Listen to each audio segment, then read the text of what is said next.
All right, guys, I want to go over numbers 10, 14, and 16.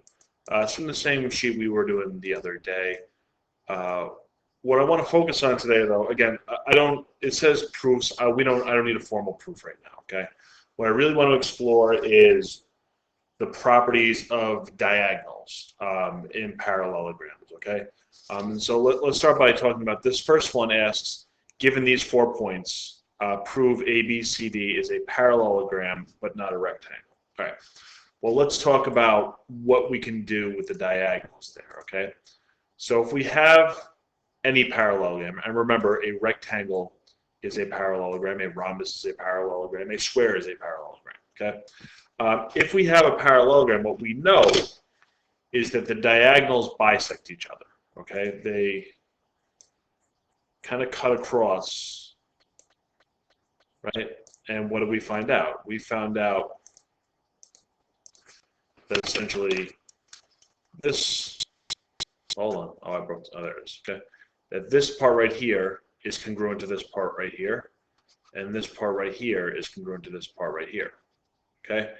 So what we can do is we can use the midpoint formula, right? So say this was A, B, C, D, and obviously it's going to look a little bit different.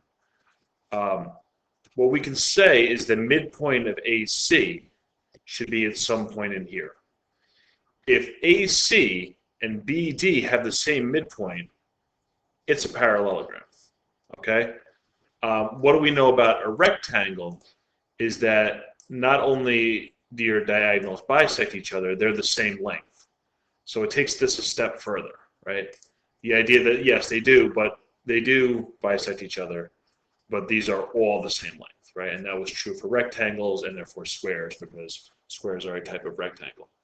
So what we want to do for these points right here is show that they have the same midpoint, right? That will show us it's a parallelogram. But what we also want to show is that these are not the same lengths, okay? We know they're not the same lengths, okay?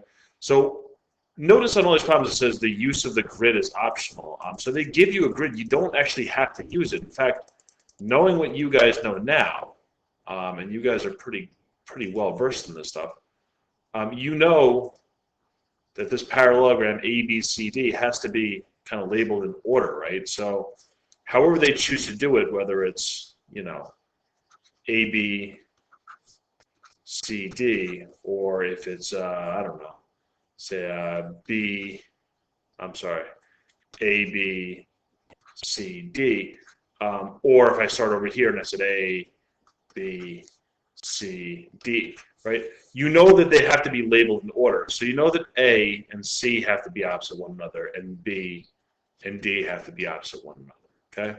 So if you're into just using the distance formula and the midpoint formula, you can forego the graph. I mean, listen, I'm going to graph them because I know that's what more people are comfortable with, but just so you guys know, it keeps saying the use of the grid is optional because you don't have to actually use it, all right? So let's go in out here. All right, so here's the grid right here.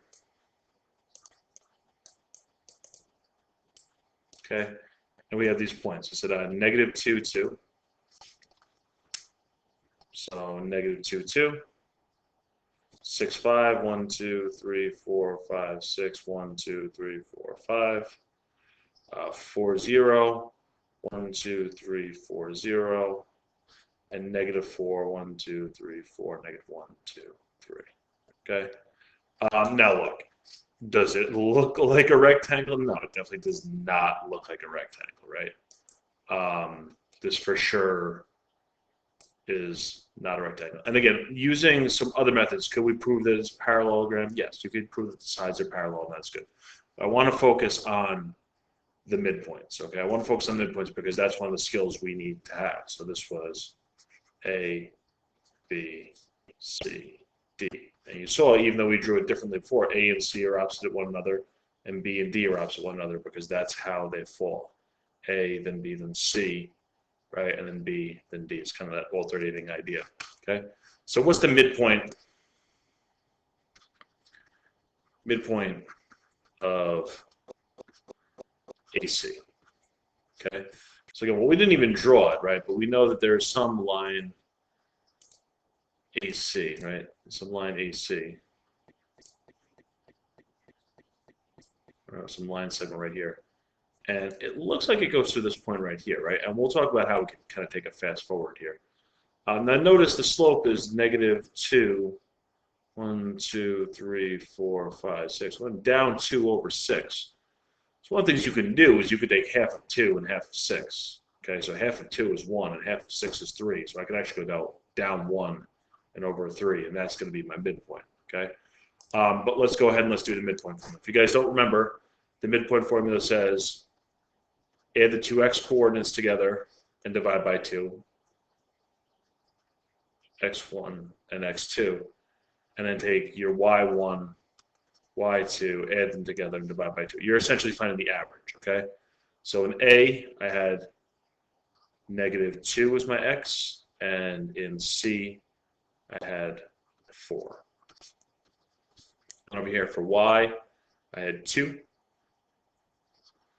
plus 0 divided by 2, okay? If you forgot how to do that, let me know. -2 plus 4 is 2. 2 divided by 2 is 1. 2 plus 0 is 2. 2 divided by 2 is 1. So what's the midpoint of this? 1, 1, which is, again, what we expected, right? So now if BD has the same midpoint, then it's a parallelogram, okay? So let's leave this up here, okay? And now we're going to do the midpoint of BD. The x value for B is 6. The x value for D is -4. So 6 plus -4 over 2. The y value for B is 5. And the y value for D is -3. 6 plus -4, 6 minus 4 is 2. 2 divided by 2 is 1. 5 minus 3 is 2. 2 divided by 2 is 1. They have the same midpoint, okay? Therefore, we know for sure that this is a parallelogram, okay? Again, they have the same midpoints. They're bisected in the same place, okay? What do we want to do now to show that this is not a rectangle? We got to, do a little distance formula, right? So AC, how long is AC?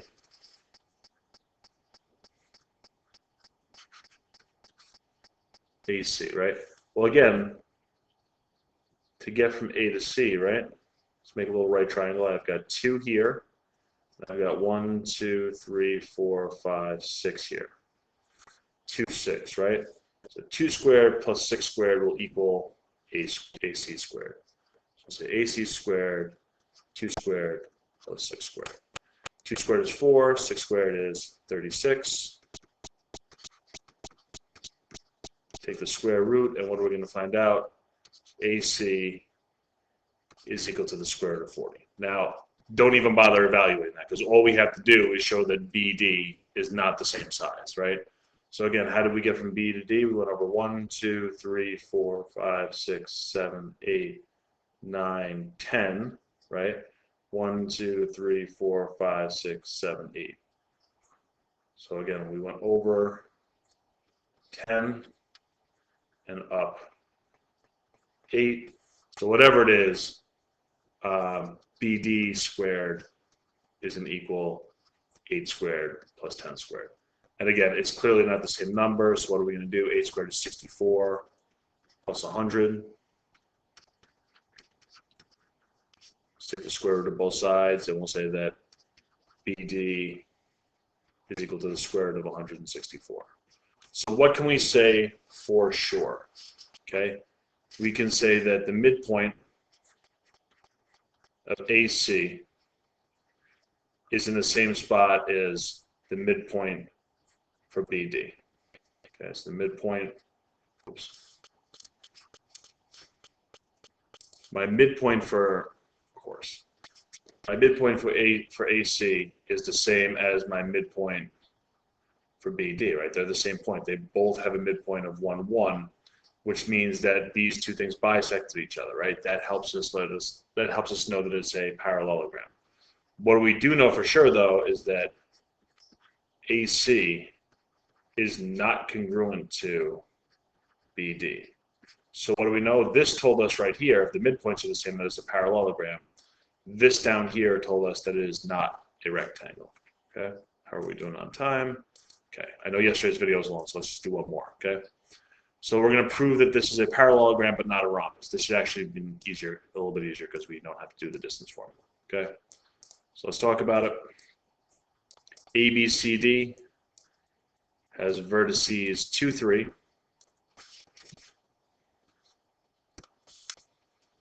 One, two, 1, 2, 3. 7, 10, 7, 10, 9, 4, 9, 1, 2, 3, 4, and 4, 1, 2, 3, 4, negative 1, 2, 3. So I believe this was A, B, C, and D. Okay, so let's start by using the midpoint formula. Again, like I said, do you have to use the midpoint formula for this? No, absolutely not. There's lots of different ways to prove these. I know when we were back in the day when we were still in school, we talked about this. Once something is true, there's typically many different ways we can prove it. So could you prove that AD is parallel to BC and AD and BC are parallel and AB and DC are parallel? Sure, you could. But I want to talk about the midpoint formula. So what's the midpoint of AC? Okay. So again, what's our midpoint formula? X1 plus X2 over 2, and then Y1, Y2 over 2. So let's do AC first. A's X value is 2. C's X value is 9. Y is going to be 3 and 4. Okay, are we 2 plus 9 is 11, 11 over 2. Okay, 3 plus 4, 7 over 2. Okay, so again, what is this? This is 5.5 and 3.5. So again, 1, 2, 3, 4, 5.5, 1, 2, 3.5. Yeah, looks about right. Okay, so we hopefully get those again. So let's kind of put those over here. Okay, and let's talk about BD. So we get diagonal BD. And it sure looks like it goes to the same point, right? So again, let's do X1, X2, Y1, Y2, and divide them both by 2. So what do we got? Your X value for B is 7. X value for D is 4. 7 plus 4 over 2, that's good news. And then your Y values were 10 and negative 3. 10 plus negative 3 over 2. Again, 7 plus 4 is 11 over 2. Good news. 10 minus 3 is going to be 7 over 2. So again, yes. Same points that we got. So yes, so they have a common midpoint. Therefore, I know that since they have a common midpoint, that will show. That's enough information to show us that it's a parallelogram. Okay. They want to show that it's not a rhombus. Well, how can we use the diagonals? Well, we know in a rhombus that our diagonals are perpendicular. So what's the slope of AC? So let's say slope AC is going to be 1, 1, 2, 3, 4, 5, 6, 7. So your slope of AC is up 1 over 7. Your slope of BD, again, what are we going? We're going 1, 2, 3, 4, 5, 6, 7, 8, 9, 10, 11, 12, 13, 1, 2, 3. These are not negative reciprocals, okay? So since these are not negative reciprocals, we know that this is not perpendicular, therefore it's not a rhombus, okay? So anyway, try and do the number 16. This is going to be very similar to this one, I believe. Prove that it's neither that it is a parallelogram, but not a rhombus or rectangle. Again, please use the diagonals. I'm sure I know you guys know how to do it with the parallel sides, but this is, kind of that next thing. If you know how to do parallel sides, let's work on this as the next thing. Okay, so let me know if you guys have any questions, and I will talk to you Monday, 9:15. Bye, guys.